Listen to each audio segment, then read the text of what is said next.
What is going on out there, peeps? All right, let's get into what's going on with the world of gold, silver, and cryptocurrencies. Um, I really was sure that we were about to see cryptocurrencies make a little bit of a rebound. They are definitely going in the opposite direction. And there could be more than a handful of reasons why. Anyways, we're going to get into that. And why exactly do we have a picture of Keanu Reeves up here? Is it me, or it seems like Keanu Reeves involved in everything? He's got a comic book out called Berserker. There's not very many copies of it out there, which eventually will make it a really good collection, a collector's item. He's got a different series, and each series has alternative covers. And of course, as you know, I have every single one of those bad boys. Hard to get. I had to reach out to a friend of mine because they were sold out literally in a couple of seconds. So I had to reach out to a friend of mine and pull some strings, and he said, which one do you want? I said, all of them. He's like, it's going to be impossible. Nope, it wasn't impossible. He got them all. Now you can see them scattered on eBay. Cost a little bit, but they're out there. It's called Berserker. Anyways, Keanu Reeves, the only reason why he's up here is because a couple of different tokens, or platforms, I should say, were being developed and decided to come together. And the two names of them, when they merged as a company, the two names, of course, comes out to Keanu. So that's why he's on here. Look, you guys should be thinking about buying gold and silver right now. I'm telling you, it's the safest asset, but we'll get more into that a little bit later on. I'm doing some article reading about silver that this person has went on to write one hell of an article, making probably one of the best cases why it's important to buy silver now. And I mean buy silver now. So we'll get into that. And if you're thinking about buying precious metals, do give a consideration to our friends over at Money Metals Exchange. The link is down below in the description. First time buyers, if you spend more than $100, use promo code Pimpy, P-I-M-P-Y, and you'll get a free half ounce of silver. June 28th, coming up quickly. You guys know I got the other platform. The link is down below in the description. You'll see it. It says Pimpy's News Network. The link's just down right below it. Once you guys sign up, just come over here to this video, click it, and you will see the new videos. Go over there and support our friends over at Wall Street Silver. Both the link for their YouTube channel as well as their Reddit group is down below. Go show them some love. And you guys be careful of the frauds. If you don't see a little gray box around my name, it is not me posting it. I won't send you to no kind of WhatsApp or anything like that. So, Bitcoin started to make a tiny little bit of a comeback, and then all of a sudden, they're just dropping off like a bat out of hell today. Look at this. It's now below 27 and dropping. Now, keep in mind, it did hit 31,000 about a week and a half ago. But, yeah, all of them. Again, this is the thing that always concerns me about cryptocurrencies. They move together. You can tell. Look at the graphs. If they were truly independent, they wouldn't be moving like this. That's the one thing about cryptocurrencies that always bothered me. The fact that they move together.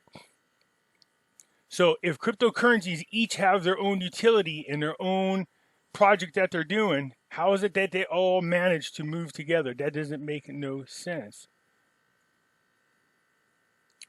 But again, I think once all the dust settles, there are going to be a handful of cryptocurrencies that survive. And I'm positive that one of them is going to be Ethereum. Ethereum continues to work on more and more projects. I know everybody out there has got their own favorite. That's fine and dandy. I'm just expressing mine. I'm still taking the time to learn a little at a time more and more about cryptocurrencies. But I still have yet to get my concerns answered. And they're the biggie ones. What about power outages?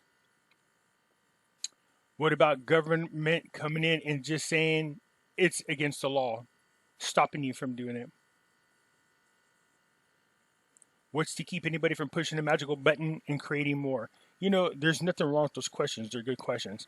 Now, the concept of decentralization, I absolutely love. But we're going to address a situation about that coming up.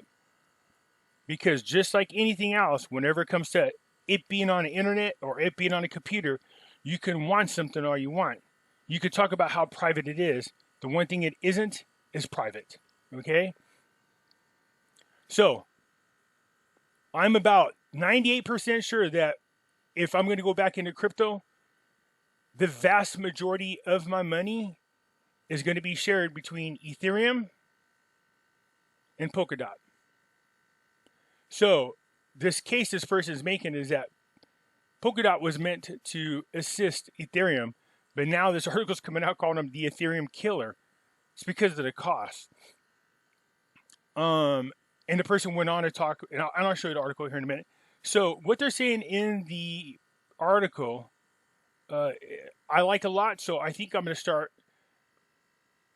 If Polkadot is going to do what we think it's going to do, I'm anticipating that Polkadot's price of $20.95 here, eventually and slowly but surely, will start catching up to where Ethereum is. And with good reason. So those are the two that I'm going to focus on. And I don't want to hear about no damn Digicoin, SafeMoon, and Theta might be the other one. Yes, people, I said it. That might be the other one that I'm interested in. So those three for now. As far as the other ones are concerned, look, I know everybody has their favorite, and Bitcoin is the grandfather of them all, but they're not doing anything. I mean, what are they really doing? They have no real projects. The crypto with the most projects is Ethereum, and the way Polkadot operates, as well as Theta, their reasons for existing is the reason why I'm going to invest in them. So I will eventually start putting my money into those cryptocurrencies and those ones alone, and I'm not interested in hearing about other ones at the moment.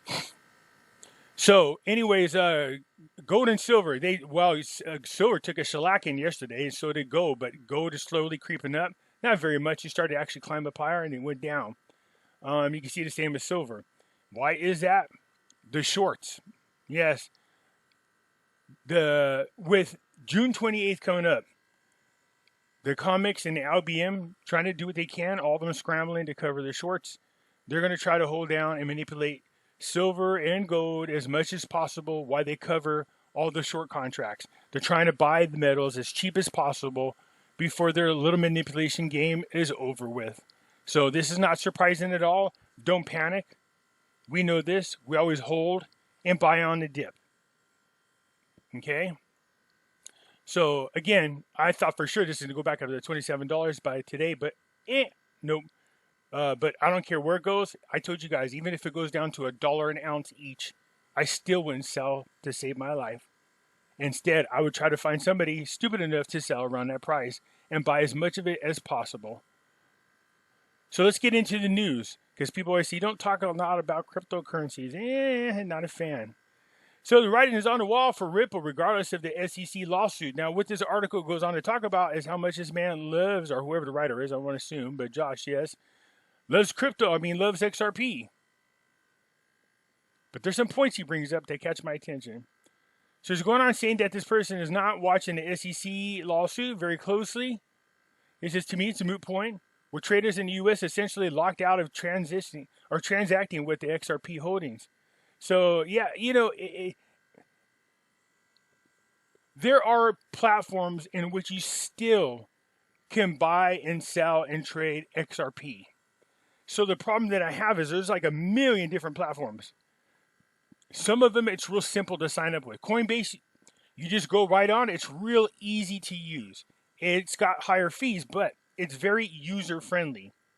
And if you're interested in using Coinbase, I got a link down below. And just for following the link, you get $10 free. Okay, you could buy cryptos on there.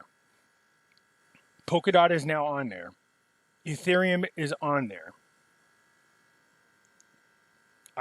Theta might be on there. I'll check. But anyways, let's go on. So there are platforms in which you still can trade, but this person makes a point. The most major points here in the United States, or platforms here in the United States, don't allow you to do it because of the lawsuit with SEC, which I don't get. I don't know why. I can understand why Coinbase had an issue with them because they did file their, ICO or IPO. So anyways, here we go. It says, now I started to reiterate that nothing I have to say about XRP or any other matters is financial advice. And on that note, nothing I say about the SEC lawsuit should be construed as legal advice. I just casual observer are making observations and writing them down. So let's hear his observations because some of them caught my attention. It says, but what an observation this is. So the attorney, a lawyer who sides with Ripple regarding its legal battle against the SEC, stated the following. Ripple never held an ICO because the XRP ledger was already in existence when Ripple was formed. So prior to the lawsuits against companies that held ICOs do not tend to show that Ripple had fair notice that what it was doing was illegal. Ripple is making an important distinction here. So whatever Ripple did, it was illegal, but there might be a reason. Now, some judges always follow this logic. Ignorance of the law is no excuse. The point is, once whatever the policy or procedure was, regulation was, that you're supposed to follow, once you noticed it, once you knew about it, you should have made any changes necessary to then abide by the law. If that's the case, this might limit the SEC's argument against Ripple Labs. Without defining what a cryptocurrency is and what an ICO is, it's difficult to accuse an entire entity of a violation. No, not true. Not true at all. You want me to prove it to you real quick? See, the case for why people say we should not be paying taxes on your salary or your wages is because technically you're not supposed to be taxed on your income. Yeah, that's what the law says. No taxes on your income. But the problem is when you go over there and you ask the IRS to define what income is, there's no clear definition. So when you don't pay taxes, guess what they do? You're not breaking the law, but they say you are because you're evading taxes and they throw your ass in jail. That has always been that gray area. There are people out there who went to court and actually won cases in which they had the judge tell the IRS to define what income is. They won't. The two people that I follow closely, two of them, one of them was a former IRS attorney. She was arrested after she realized that the IRS was committing fraud and breaking the law by collecting taxes on your income. And she's a lawyer, and she won.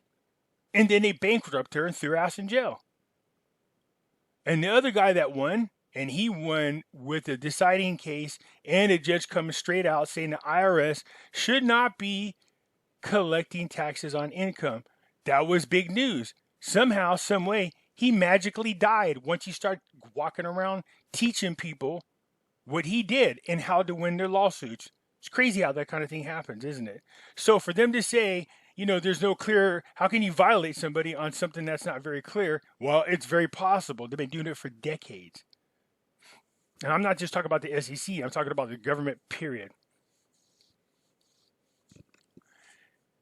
If that's the case, that might limit the SEC's argument against Ripple. Okay, so we already did that. Without defining what a crypto is, an ICO, how they know they're in violation. That's akin to charging someone with speeding violations without first establishing the speeding laws. Well, I just showed you, if you guys watch that film over on my other platform regarding the Rona, you could see that they stuck a doctor in jail with no charges. They literally put her in jail. Her paperwork, there's no charges. She committed no crime. We watched them dudes at 45. They tried to put him on trial multiple times for violating no crime. Anyways, let's get down to the better part. I'm going to skip this. Well, we better not. However, the SEC could still press Ripple, arguing that any novel attempt to sidestep already existing laws regarding initial public offering would constitute a securities violation. Whether you call XRP an ICO or not, if it has the spiritual component of an IPO, it could be fraud. Yikes. Now, here's the thing. We all know that Ripple's CEO, Brad Garlinghouse, is part of the New World Order. Whether you believe it or not, he's in a video saying that Ripple has all these new contracts with all these financial institutes And they are the new Swift 2.0. He literally said that in an interview. He says, we will do what we need to do to accommodate the new world order. That's exactly what he said. I played it so many times in different interviews. So you would imagine a man with these types of connections, why is he going through so much hassle? So it makes you wonder, how serious is this lawsuit, or does it have another agenda? And I get it, not everything has an alternative agenda, but they did, yeah, I said alternative agenda, okay? So alternative agenda. Good Lord, it's too early in the morning without my hemp coffee. I gotta go make some. So remember, XRP initially was not made for the public. It was made to be used as a financial coin only. And then they did release to the public. I thought they were using this tactic to try to get people to trade in or be forced to give up all their XRP so they can go back to what they were originally created for. There's a part of me that still believes that. So that might be possible. That might be what's happening. That they're just trying to get people away from XRP so that they can use it for private financial purposes only. That's just my opinion. While the complexities of the XRP legal battle provide much intrigue, I'm more interested in what the controversy represents for cryptocurrencies. So here it is the part that I think is important to hear. All this talk about democratization and decentralization has got me thinking, no matter how appealing a blockchain-based project is, everything ultimately gets centralized. And there's a lot of truth to that, no matter if a platform calls it decentralized or not. It says, I must apologize for being such a bundle of joy lately, folks. I can't help but ask the question, isn't the decentralized and democratization of money argument just like a free-range chicken narrative? Free range or not, the chicken's fate is still the same. To me, that's probably a really super bad comparison.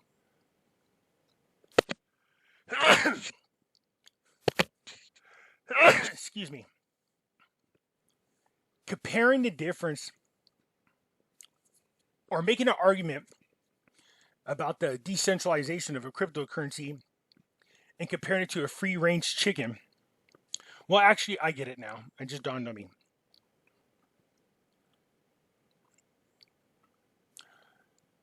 So, actually, it's a good comparison. My bad.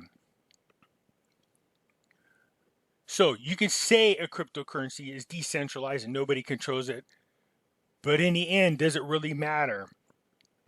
Cryptocurrencies all suffer the same fate, regardless. And that is, it all depends on what the government says is or is not okay. Period. In the same vein, it ultimately doesn't matter if the SEC wins or not. The federal agencies send a very powerful message. You can run into decentralized la land all you want. In the end, you can't hide. That's because whether you want to buy a house free and clear or drive seemingly obscure Lambo, you've got to come back into the system.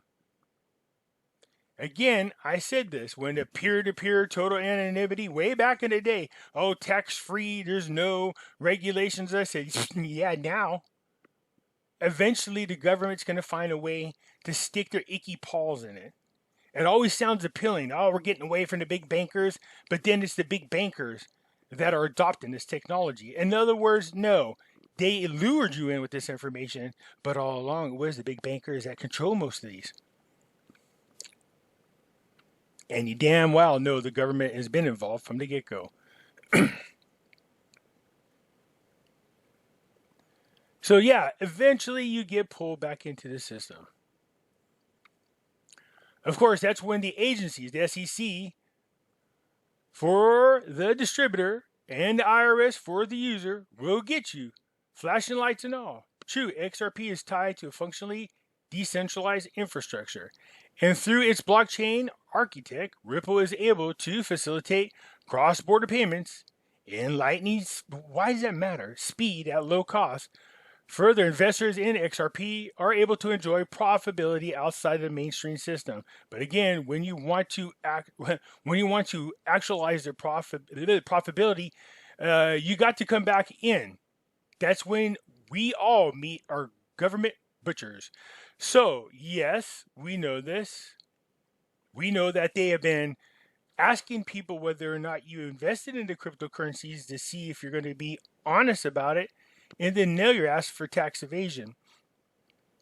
Take a trip to El Salvador from now on, and you may soon be greeted with signs everywhere that read blah, blah, blah, blah, blah. Basically, Bitcoin is accepted here. Or is it? We know it is, but there's an article that I'll be reading with you shortly. That's a big, big sign that world banks or the banks are not too thrilled about cryptocurrencies, period.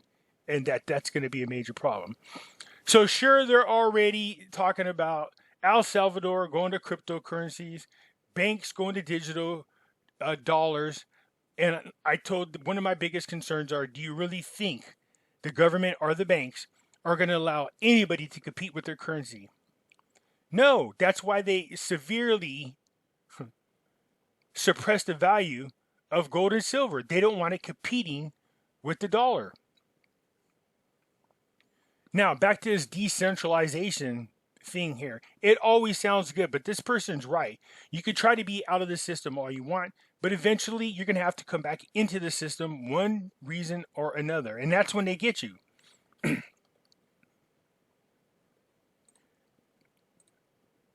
And what am I talking about? U.S. IRS chief asks Congress for authority to collect cryptocurrency transfer data. Dun, dun, dun, dun. It didn't say data just on centralized blockchain. It said cryptocurrency transfer data. That's all cryptocurrency. Look at that mug. Oh, you don't think that man right there don't want to come after your ass? He does. You see, who's going to pay for all of the stupid economical policies that Biden's putting out? The worst. Somebody's got to pay for it. So you know what they're going to do? They're going to be going after people who owe taxes aggressively. And then not only that, go after companies in which they could squeeze for more taxes. And that includes people trying to escape through cryptocurrencies. Down. My Chihuahua's trying to attack my pit bull. So the U.S. Internal Revenue Service Commissioner Charles Reddick said Tuesday that Congress needs to provide clear statutory authority for the tax agency to collect information on cryptocurrency transfers valued at over $10,000 that largely go unreported. I think we need congressional authority. He said to the Senate, we get challenged frequently, and to have a clear dictate from Congress on the authority for us to collect that information is critical. So you can see what they're doing already. Look at this. He said cryptocurrency markets capitalization is over $2 trillion, which is good, with more than 8,600 exchanges worldwide, which means it's becoming accepted by the masses. This becomes a threat. And trust me, the excuses they're going to use to either take them down or to overregulate them is going to be greenhouse issues, funding of terrorism issues. They're going to use all these things as excuses. I promise you they are. The greenhouse one blows my mind. I'll talk about that here in a second. So here we go. The government, Uncle Sam, but mostly the Biden administration has targeted the volatile crypto asset market for capital gains tax collections, capital gains tax on your cryptocurrencies. So much for no regulation, no taxes, peer-to-peer, total anonymity, decentralized. You eventually get back in the system. They will find a way to track you down. They always do. So as much as I support the concept of cryptocurrencies, love the idea of decentralized, there's no such thing.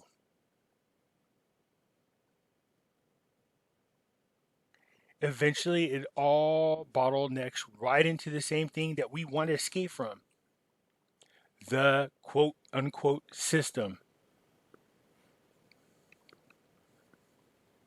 So now we got the Biden administration wanting platforms to turn over the transfer information of cryptocurrencies and their users.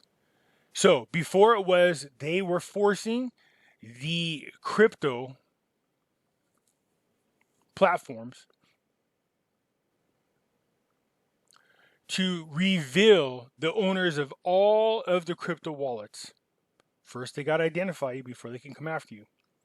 You see, if you want to be a true decentralized total anonymity, you would create a platform where there is no way whatsoever you can identify who the wallet holder is.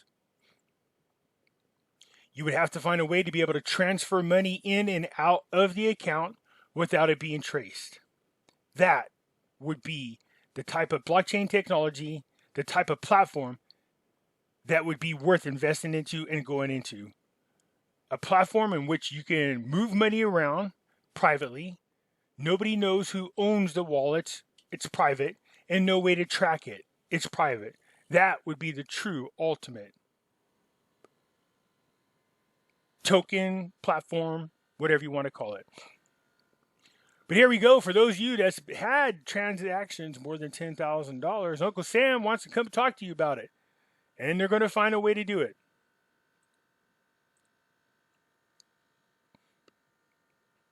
So this is what I just wanted to show you. This is best cryptocurrency apps and exchanges for June 2021. Just so you know, when you see these kind of write-ups by people, they're paid for. This isn't their true opinion. Seriously. But I bring it to show you, look, some people ask me all the time, Pimpy, what are the different platforms? Well, here's a handful of them. Coinbase, that's the one I use. The link for it is down below in the description. eToro is another popular one. I don't know about you guys, but every time I go to watch a video, I am sick and tired of the eToro commercials. They're on every 2 seconds. Gemini is another one. Robinhood, I don't trust. We already know they're not trustworthy. When the GameStop stock started skyrocketing, killing the hedge fund industries, they shut their users down. And when the crypto market started to crash, they shut their users down. I can't trust a platform that uses a power outage as an excuse every time something major happens. No power outages. You're just manipulating the system. I don't trust them. SoFi is another one. Cash App. So those are the good. Look at these. But take a look at the fees and the account minimums. Read what's in here about them. I will leave the link for this particular one just so you guys can get an idea. But again, keep in mind, these people that do this, they're paid to do it. All right? They don't do this out of the kindness of their heart. This was interesting. You're going to love this little story. It says, Bitcoin and the wealthy, are very rich, are adding fuel to the Bitcoin boom. But what boom? They were. But many are worried of a bubble. Yeah, I told you, cryptos are in a bubble. They absolutely are. But I wanted to point something out just so you guys go, oh man, that would be sweet. So 10 years ago, Sandra Rowe was working for a finance in London when some currency trading friends told her about Bitcoin. The cryptocurrency had been released only a couple of years previously and was still far from a global phenomenon. Bitcoin was only really known in geeky tech circles, and eventually currency traders in London found out about it around 2010. Rowe, she invested into cryptocurrencies and made a substantial fortune, and is now the chief executive of the Global Blockchain Business Council, a Swiss nonprofit organization that promotes the technology behind cryptocurrencies. See, so when people, this is what I'm talking about, don't confuse cryptocurrencies with blockchain technology. You see, the blockchain technology is phenomenal and it's not going anywhere. Now, having said that, to move things around onto blockchain technology, it is my understanding you're going to need some type of token. But here's the cool part about this. I was reading this article. I was like, okay, very interesting. She's making a really good case for a lot of different things. The fact that you have a global blockchain business council, and these are in different countries, tells you that blockchain is not going anywhere. But that's blockchain.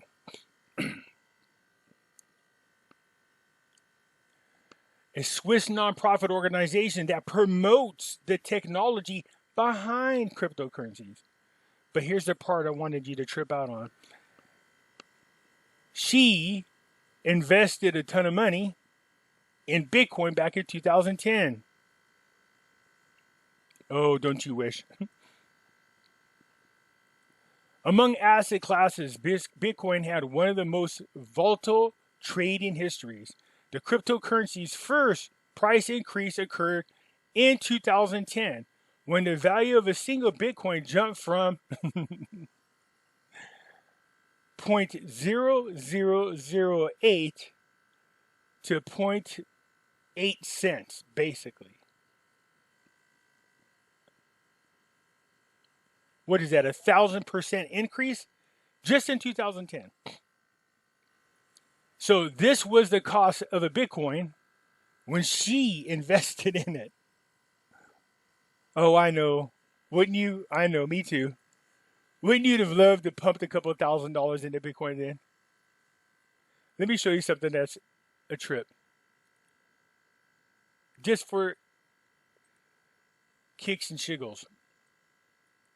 Let's say for the sake of it, you invested $1,000 into Bitcoin back then. How many Bitcoins would you have had? Divided by 0.1238. This is how many shares that's how many shares you would have. 1.25 million shares of Bitcoin with $1,000. Yeah, I know. Because now,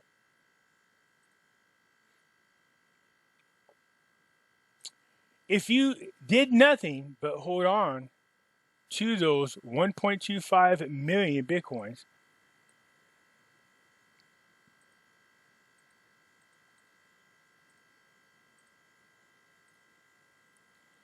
oh my God. $1,000 worth of Bitcoin back in 2010 would have gave you 1.25 million Bitcoins.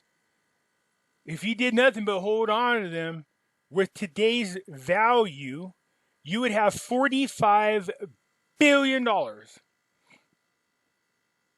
Yeah, I know. I'm smiling too.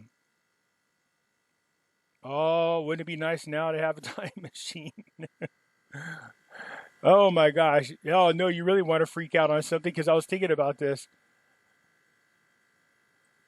What about if you caught Bitcoin when it was and traded it all in when it was highest around 64,000? Yeah. So anyways, hindsight's 50-50 and that's all good news. But yeah, of course she made a small fortune. But this part of it, I was like, back in 2010 she invested in it. Wow. I wonder how much Bitcoin was in. I thought you guys might get a kick out of that real quick. Here we go. Let's talk about Polkadot. Remember? That's the other one I was talking about. Is Polkadot the so-called Ethereum killer? No. That's not going to happen. For years, cryptocurrency upstarts have been searching for a so-called Ethereum killer. You got to ask yourself, why are all these people trying to kill Ethereum? That's because it's the best of the best. I don't care about dollar value. I'm talking about uses, utilities. Among the most promising candidates is Polkadot, as Polkadot was designed to upgrade Ethereum and to overcome its drawbacks. I told you they were paired up together. I'm not promising that this or any other cryptocurrency will actually kill Ethereum, nor am I bearish on Ethereum. Bearish means you're not convinced it's going to do well.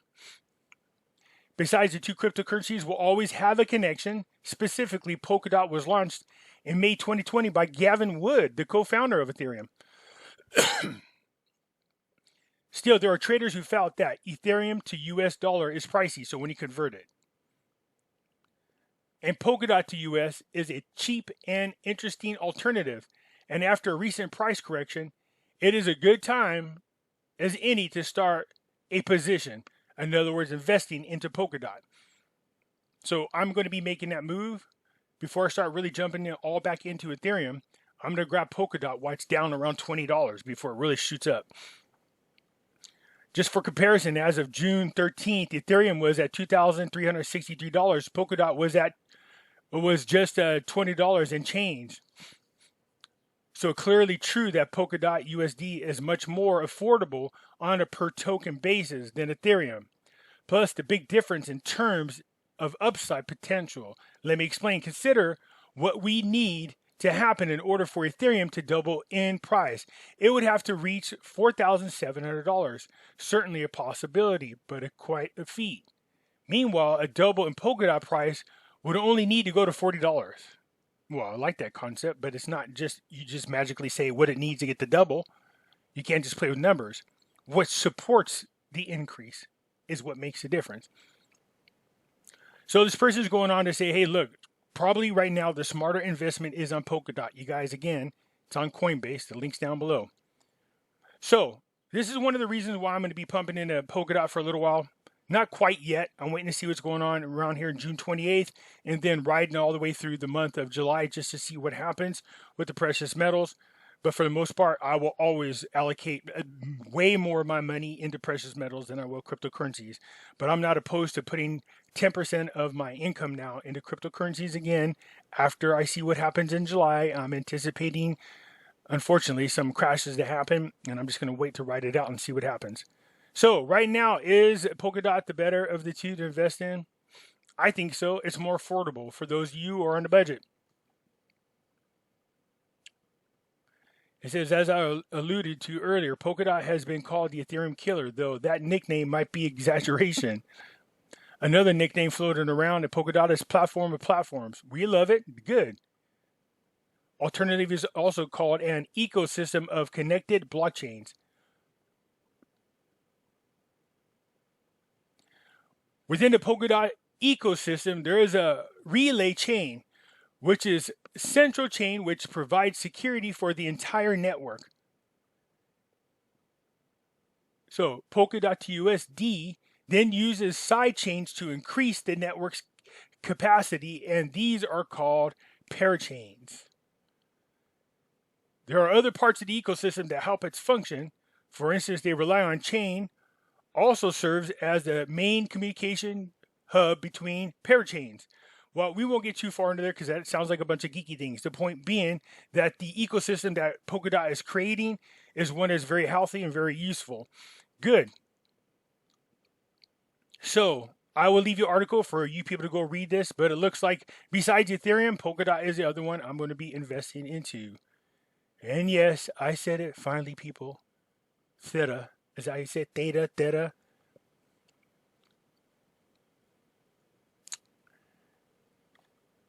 Not Tether.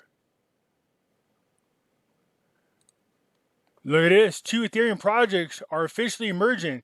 Keanu aims for an August launch. Yeah. 2 well-regarded protocols born out of the 2017-18 initial coin offering era are officially emerging, simply called codenamed Keanu. The 2 projects, Keep and New Cipher, see, that's how they came up with Keanu, realize they face inevitable competition that would lead to a waste of energy. See, here's the thing. Remember, I told you, if they start looking for excuses and already they're setting the stage, you're starting to hear this more and more. Cryptocurrencies are eating up way too much of our energy. I think Bitcoin alone eats up 2% of the energy. Now, let me translate what this means. What we are using for alternative energy, solar, water, wind turbines, aren't worth a crap. They're not going to be able to generate the type of energy that we use already globally.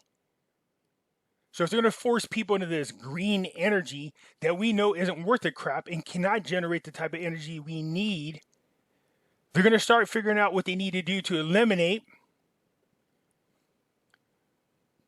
particular things that eat up a lot of energy. And then they'll just make an excuse that it's a danger to the environment. When the truth of the matter is, it's not a danger to environment. It just shows you how useless this green energy movement is. Now I get it should be a complement to what we already have. They should work side by side. You should want fossil fuels, nuclear. You can also do green stuff with it. So you could pull back on the other items and also have green energy as part of it.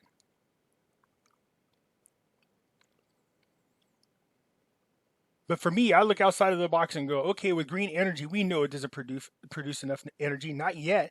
Now, don't get me wrong. There are some solar, what do you call them, solar farms that create enough energy to generate a whole city. But if something happens to those solar panels, there is no energy. Texas experienced it this year. They were out for 4 days, and they were green. Solar panels, snow over them, they couldn't get charged. The turbines, there was no wind. They froze. They reached out to the Biden administration asking if they could switch over more to the nuke part of it, and he said no. Because you know how bad that will look, especially when they want them to go to the Green New Deal? You go, hey, look what happened. There's a perfect example. Even the Biden administration was forced to allow them to turn over to the original power. This makes green energy look bad. So I think those companies that eat up a ton of energy are going to be targeted. You can't have these things gobbling up all the energy, especially since you can't produce enough of it. Now, I'm not saying it's not possible or they're not capable, but they haven't done it yet. And right now, they're struggling with it. That's the great thing about owning silver. Think about how much of these solar panels they're going to need to make. So anyways, that's just my crazy mind going crazy. So anyways, in here, it's talking about these things. It says, realize they face inevitable competition that would lead to wasted energy. In what might be called a true spirit of decentralized entrepreneurship, the two decentralized encryptions communities decided to combine their underlying protocols so their respective startups could proceed with separate business plans using common blockchain infrastructure. So anyways, it was the energy part of it, and I'm not talking about energy as in, I did talk about energy as a solar panel and that, but those words caught my attention. They're talking about wasted energy as far as their time, but I'm going to show you something. But anyways, again, look, 2 Ethereum projects. I told you, Ethereum is the big dog. We're going to get to it here in just a second. Look at this again. Banks edge closer to Ethereum 2.0 staking. Banks edge. Banks. You know, the entities that we all want to get away from. Banks. That eventually get in there, take over this. The governments will help them. Let those evil bankers do what we try to get away from. And then they'll start charging the fees that they want, especially if we get shoved into 100% digital currencies. Who's to stop them? How can you stop them? There's no alternative. Let's say a bank right now charges you 10 cents for a transaction. Well, once you're on a digital currency, what's to keep them from charging you $10? Nothing. If you're forced to use the technology and forced to use their system, nothing can stop them from gorging you with fees. So the evil people are edging closer to using Ethereum 2.0 for staking. So again, mass adoption, looking good, but the people that we try to get away from are the people getting involved in it. It's not surprising, it's not shocking. This was the plan all along. Banks could one day be key participants in Ethereum 2.0. It breaks my heart. As much as I love Ethereum. It's a trend that soon garner as much attention as institutional interest in Bitcoin. So the difference is big institutes are investing into Bitcoin as an asset. Institutions are investing into Ethereum for different reasons, for its platform, for its uses. So one way to look at it is good. This is why you should invest in Ethereum. And this is why I said when the doo-doo hits the fan and a lot of these cryptocurrencies get wiped out, and the dust settles, Ethereum is going to be one of the ones still standing. So is XRP. Why? Because if they start getting adopted by financial institutions, they're not going to let these two platforms fold. And just like Bitcoin is being used as an asset by these major hedge funds and companies, that's not going anywhere. And if Polkadot is being used to help Ethereum, Polkadot's not going anywhere. And Theta, if it's doing what I think it's going to do, then I definitely want all in on that. If they're going to be using the satellites and get off the internet, that would be true decentralization, I would hope. So see, there's some things you can kind of read in these articles that make you go one way and make you go the other. Sure, there's mass adoption taking place with cryptocurrencies. There's no doubt about it. More people are aware about cryptocurrencies. There's no doubt about it. The fact that there's 8,600 exchanges, there's no doubt about it. That's mass awareness. That's mass adoption. That's what you want if you're trying to get everybody into cryptocurrencies. Now, for me, who judges everything, always wondering, what is the alternative behind this? What is the truth behind this? To me, I go, this technology was already talked about. The way they're going to get you into it so that it's a system that they will control. Listen to what I'm saying. They, as in the cabal, New World Order, Illuminati, evil bankers, globalists, elite, whatever you want to call them, they already knew about this technology. They already knew what they needed to do to trick you into it. Now, don't get me wrong, there are people out there creating cryptocurrencies and technology on their own, not controlled by the government. I get that. What I'm trying to say is the overall system will be controlled by the very people you didn't want to have control. If they can't find a way to control it, they'll destroy it. It doesn't make a difference how beneficial it is to you. Let me give you an example. If you watch that film on the platform, you heard that same doctor say what? They found a medicine that can help people with autism live a normal life. They can speak normally. They can function normally. And they kept it from going on the market. Something about the way this thing is made, they can't control it and they can't profit off it. Because I think what the law says is you cannot patent natural things. That's why they make weed illegal. Well, it's illegal now in most places. It's because technically by law, you can't put a patent on there. And if you can't put a patent on there, Big Pharma's not interested in it. And so I think the materials that are used for the medicine that was helping children with autism, or people in general with autism, you can't put a patent on there. Since you can't put a patent, they don't care. So you see, if I can't make money off it, I don't care what it does. It doesn't make a difference if it's beneficial to society or not. The money is all that matters. That's just the functionality of these agencies, these people, and the government. So as much as blockchain technology and cryptocurrencies are a wonderful idea, the government is going to get in there one way or another, and they are going to control it. And they are going to know who you are, and they're going to know every little thing you do, even if you spend 1 cent, one way or another. There's no avoiding it. So as much as you want to be out of the system with cryptocurrencies, it's not truly out of the system. Not like gold and silver. So banks are adopting. Good for people like Ethereum. So here you go. Just pay attention here, because this is, to me, a very interesting signal being sent. World Bank denies El Salvador's request for technical assistance on Bitcoin. The World Bank has rejected a request from El Salvador to assist the country in implementing Bitcoin as its legal tender.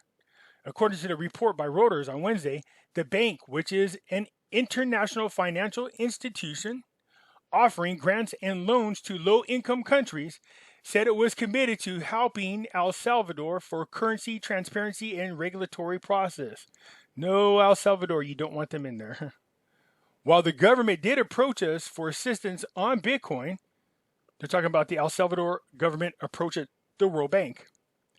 This is not something the World Bank can support given the environmental and transparency shortcomings. And I was like, environmental? I keep hearing this. The use of cryptocurrencies has raised environmental concerns because the amount of electricity it takes to mine Bitcoins. See, they're already setting the stage to make excuse to either do away with cryptocurrencies that need to be mined, or to reduce the amount of cryptocurrencies that need to be mined.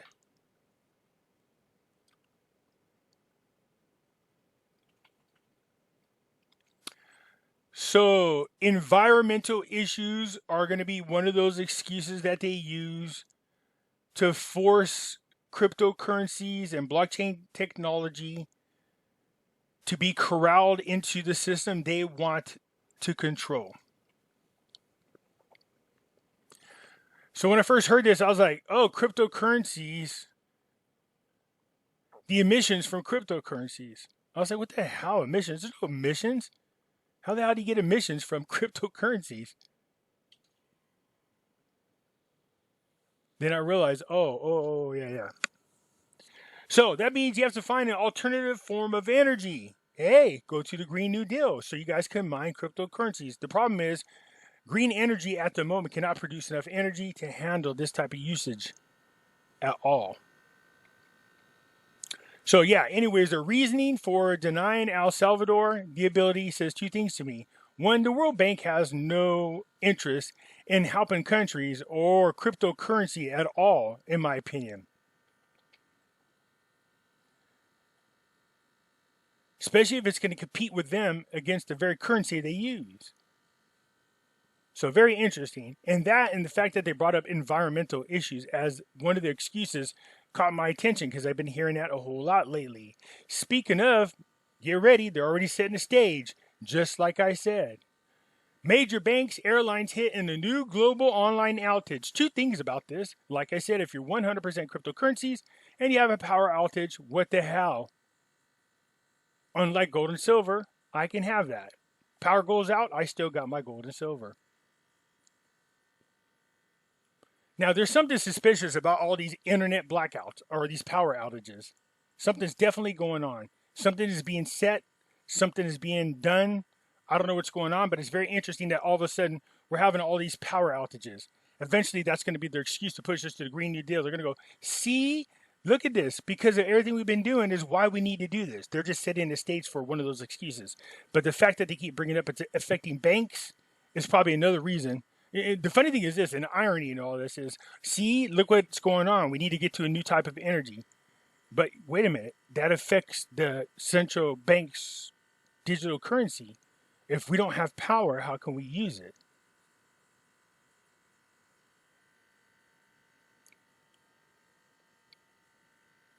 Major banks and airlines amongst businesses hit by a fresh global, just happened recently, now again, a fresh global online outage Thursday, with the problem traced back to a US-based tech provider.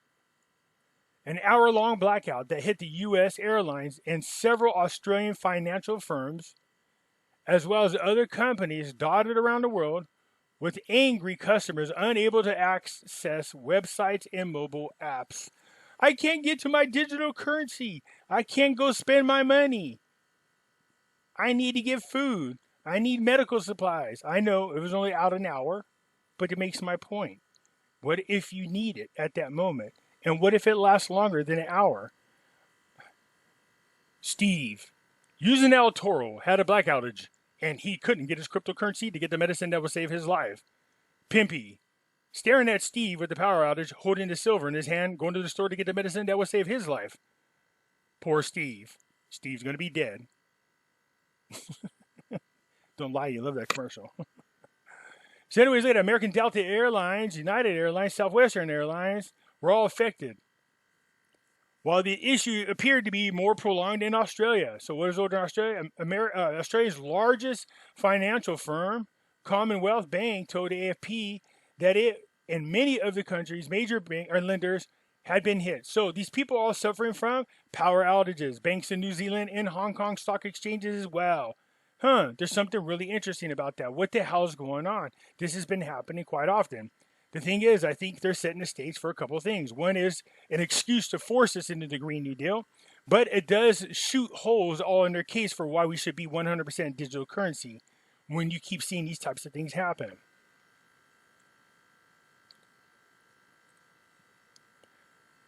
How the Bitcoin industry is responding to a Wall Street ESG concerns. That's emissions. One cryptocurrency asset manager is buying emission offsets. There you go. Hey, if you want to keep running your cryptocurrencies, you're going to have to buy emissions credits, tax credits, greenhouse credits. It's ridiculous. So if it can work because you have tax credits, then it can work without the tax credits. A digital asset trading platform says it may, or it wants to be carbon negative within 18 months. So when he keeps saying, he keep tying cryptocurrencies to emissions, it's not. It doesn't create emissions. Your issue is not with cryptocurrencies. Your issue is with how the energy is made. For those who don't know about emissions is the thing that creates a gas, the carbon monoxide gas. Carbon dioxide enters the atmosphere through burning fossil fuels, coal, natural gas, and oil, solid waste, trees, and other biological materials, and also the result of certain chemical reactions.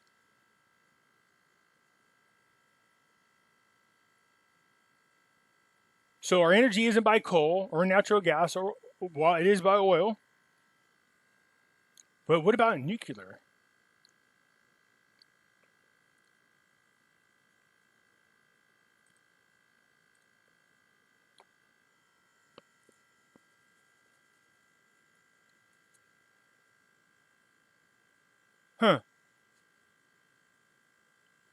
I must be missing something here. I'm trying to think about this. So the cryptocurrencies themselves don't create the emissions. It's the energy used to create the cryptocurrencies. I get it. But do you see what they're doing already? You evil cryptocurrencies. You're using too much energy. You're causing greenhouse gases. You're going to make the world end. The ice is going to melt. It's already melting, you guys. But yet I can show you a picture of both Huntington Beach on the West Coast, the pier there, and Coney Island, as well as the Statue of Liberty 100 years ago, compared to today. I don't see any results or any proof that the water line is raising due to melting ice. It's a lie. Using fear tactics to force people to do what you want is commonplace with our governments because it works. Do you understand why they use fear? Do you know what happens when people fear something? The part of the brain that's used for critical thinking literally shuts down. Your ability to do critical thinking during the time of fear is really hard. Fear takes over that part. That's why people make a lot of stupid decisions whenever they are in danger or feel like they're in danger. They always make the wrong choice because the ability to have critical thinking or to use critical thinking during fear, the time of fear, is overridden by fear.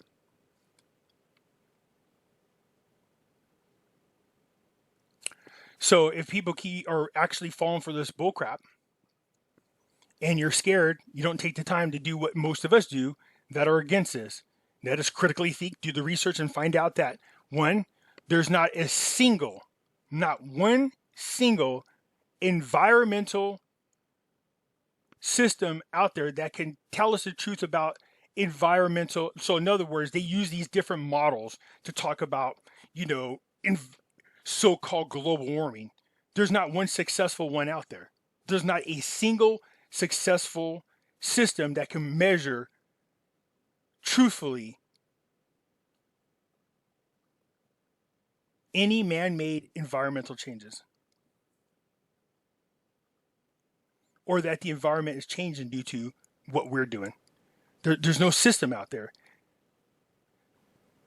The number one agency, I believe it's called the IIP, the biggest environmental agency, has already admitted that they have not found a single successful system that they can rely on for data that proves beyond a shadow of a doubt that we are experiencing any type of real environmental changes caused by men at all.